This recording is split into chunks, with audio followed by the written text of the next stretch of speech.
we have Jupiter going into Gemini, Yeah. which I think is just going to be awesome. So we have both of the benefics, co-present within 2 degrees. Again, 0 degrees Gemini, 2 degrees for Venus, and 5 degrees for the Sun. The moon has exited Sagittarius, so it's now in Capricorn, but Jupiter into Gemini for what is it, like a year? This is where it's going to just it's going to inflate all of that air. So I've heard other astrologers talk about the deception and like believing things that seem outrageous with the Jupiter Gemini in transit.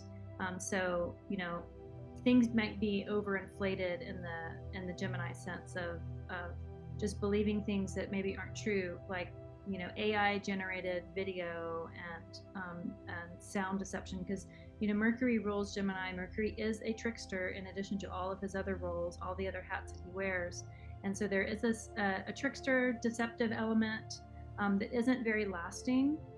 So Jupiter going in there can inflate that and like fan the fanatical flames of Gemini. And so just to be mindful to not believe everything that you say or believe everything that you hear, and to always be curious minded about it. And Tarot, the page is that curious or student mind.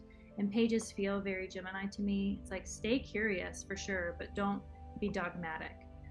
You've got that trine from Pluto that can add a little bit of dogmatism being there in a fixed air sign of Aquarius.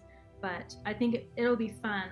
I caution a warning of just being wary of believing things instantly, and keeping that investigative mind that Gemini wears so beautifully.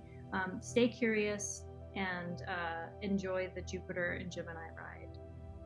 Yeah, one thing I wanted to add was we'll be having a Jupiter-Saturn square while Jupiter's there. And the last time we had a Jupiter-Saturn square was in 2016, which was a closing square. And then they met in December 2020, and we all know what happened then. And this is the first opening square from that. So it's carrying that energy forward. And opening squares tend to be like an adjustment. So if the new moon, if we think of the phases of how the cycles work, the new moon is a seeding, then the opening square quite often is like an adjustment of what's been started. It's the time when you see what the problems are and start adjusting what hasn't been done right, what needs to be corrected. So that goes exact on the 17th of August in 2024. But yeah, that was a bit of a okay, we have to do that as well while it's there.